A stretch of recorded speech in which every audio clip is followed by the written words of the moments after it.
नमस्कार.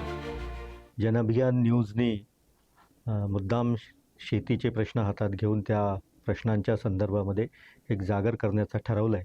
त्याबद्दल जनअभियान न्यूजचं खरोखर खूप खूप अभिनंदन. कारण मेनस्ट्रीम इलेक्ट्रॉनिक मीडियामधून जेव्हा शेतकरी आणि शेतीचे प्रश्न गायब होऊन राहिले तेव्हा तुम्ही पुन्हा त्या प्रश्नावर जागर करताय, ही खूप कौतुकास्पद गोष्ट आहे.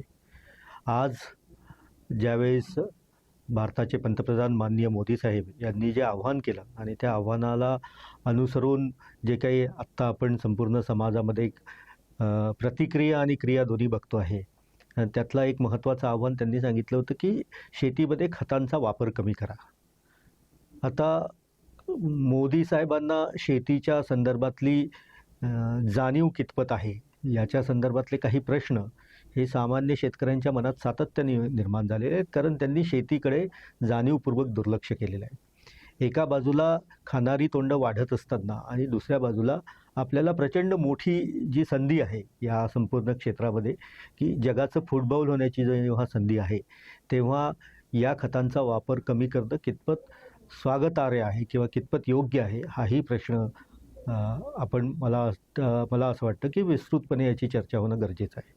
सोबतच जर खतांचा वापर कमी झाला तर त्याचा काय विपरीत परिणाम आपल्या जे मेजर फील्ड क्रॉप्स आहेत, 7 म्हणजे भारताचा कृषी नकाशा जर पाहा गेला तर त्या 7 कृषी नकाशामध्ये 7 मुख्य फील्ड क्रॉप्स आहेत. त्याच्यातलं सोयाबीन, गहू, पॅडी, कापूस आणि तूर, हरभरा आणि मोहरी या महत्त्वाच्या पिकांवर जर खतं कमी वापरले तर काय परिणाम होईल हा. आणि दुसरं, खतं कमी वापरत असताना दुसऱ्या बाजूला ज्या गोष्टी सरकारने करायला पाहिजे, ज्याच्यासाठी बजेटरी प्रोव्हिजन्स करायला पाहिजे, त्या सरकार खरंच करत आहे का?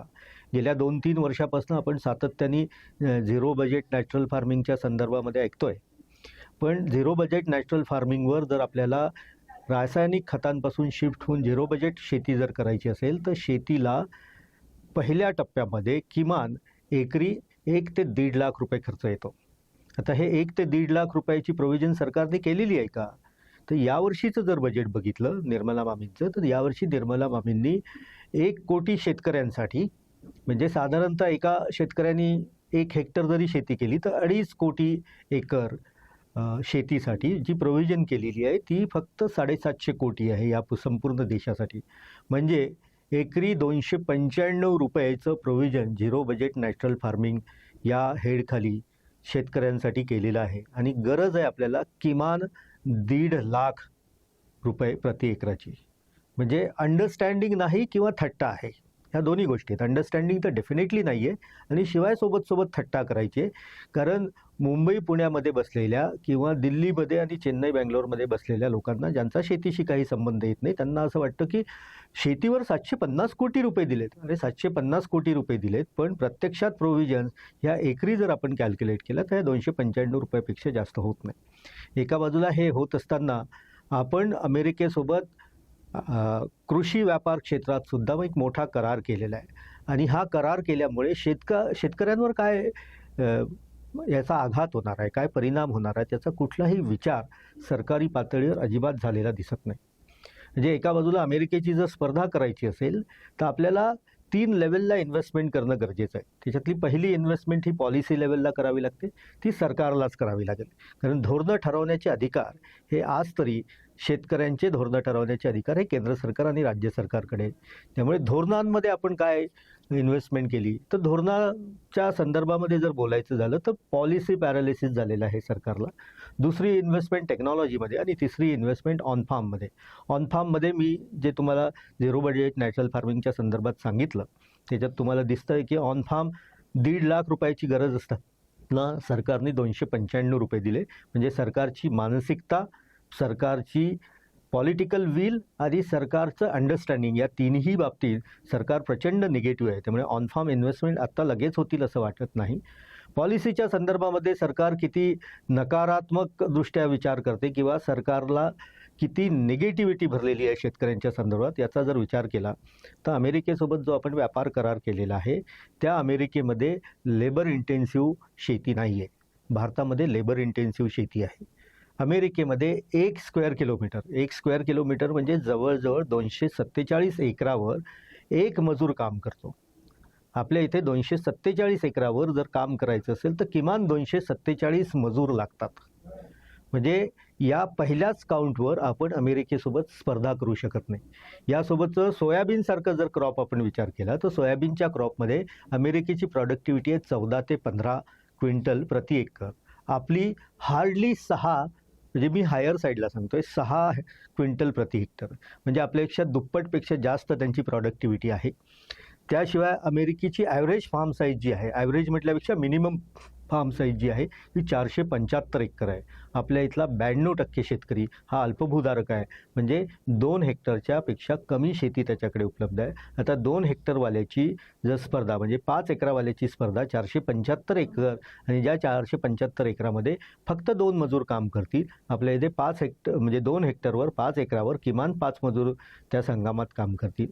असं असताना जी टेक्नॉलॉजीमध्ये इन्व्हेस्टमेंट करायला पाहिजे ती तर अजिबातच नाही. पण पॉलिसीच्या संदर्भात दुसरं एक उदाहरण जर द्यायचं झालं तर मला निश्चितपणे सांगता येईल की आत्ता सरकारने एक 7-8 दिवसापूर्वी मिनिमम सपोर्ट प्राईस, ही मिनिमम सपोर्ट प्राईस आहे ही जी डिक्लेअर केली, आणि त्याचे कॅल्क्युलेशन जे केले, म्हणजे आत्ता सोयाबीनचा मागच्या वेळेस म्हणजे 2025-26च्या हंगामामध्ये सोयाबीनचा मिनिमम सपोर्ट प्राईस होता 5,385. यावर्षी खरीप हंगामासाठी सरकारने जी MSP सोयाबीनसाठी जाहीर केली ही जवळजवळ 5,700 काही रुपये आहे, म्हणजे 5,700 समजा, म्हणजे 300 रुपयाची वाढ केली. आणि सरकार सांगते की आम्ही कॉस्ट टू प्राईज याच्यामध्ये जवळजवळ 123% वाढ केली. मी डॉक्टर पंजाबराव देशमुख कृषी विद्यापीठाच्या प्राईस सेलकडे गेलो होतो, आणि तिथे त्यांनी काय कॅल्क्युलेट केल्या सोयाबीनच्या प्रोडक्शन कॉस्टिंग, तर त्यांचं रिकमेंडेशन आहे सरकारला 6,900 रुपये प्रति क्विंटल प्रति एकर.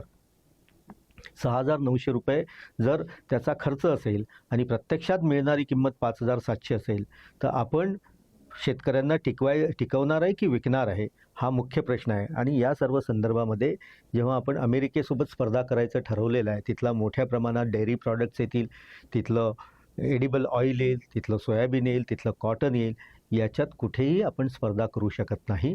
आणि अमेरिकेमध्ये जी काही शेतकऱ्यांची संख्या आहे, अमेरिकेमध्ये टोटल पॉप्युलेशनच्या फक्त 33 लाख म्हणजे 35 कोटी ते 37 कोटी जर लोकसंख्या आहे अमेरिकेची, म्हणजे त्याच्यातल्या साधारणतः 1% लोक हे शेतकरी आहेत, म्हणजे 33 लाख शेतकरी आहेत.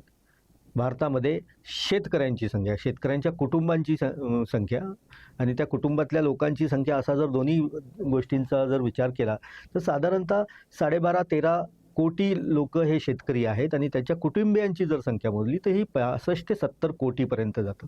या 65 ते 70 कोटी लोकांना भारताचं यावर्षीचं कृषी बजेट आहे, जे निर्मला यांनी 1 फेब्रुवारीला जाहीर केलं, ते आहे 1,65,000 कोटी रुपयाचं.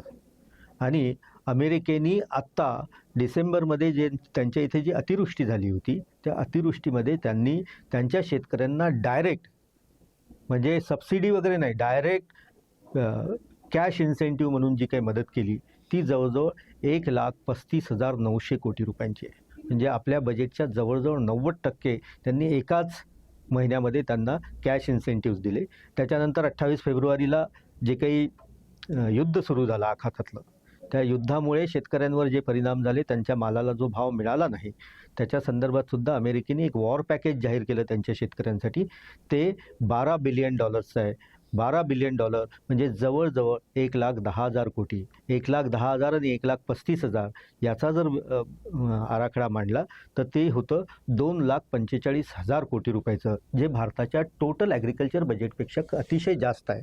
आणि अशा परिस्थितीमध्ये जर सरकार आपल्याला खतं कमी वापरायला सांगत असेल तर सरकारची काय मानसिकता आहे हे आपल्याला लक्षात घ्यावं लागेल. यासोबतच महाराष्ट्रामध्ये देवेंद्र फडणवीसांनी जी कर्जमाफी जाहीर केली त्याचा आजपर्यंत तरी एकही लाभार्थी कुठेही आम्हाला दिसलेला नाही. त्यामुळे सरकार सर्वच बाजूंनी शेतकऱ्यांना अडचणीत आणत आहे.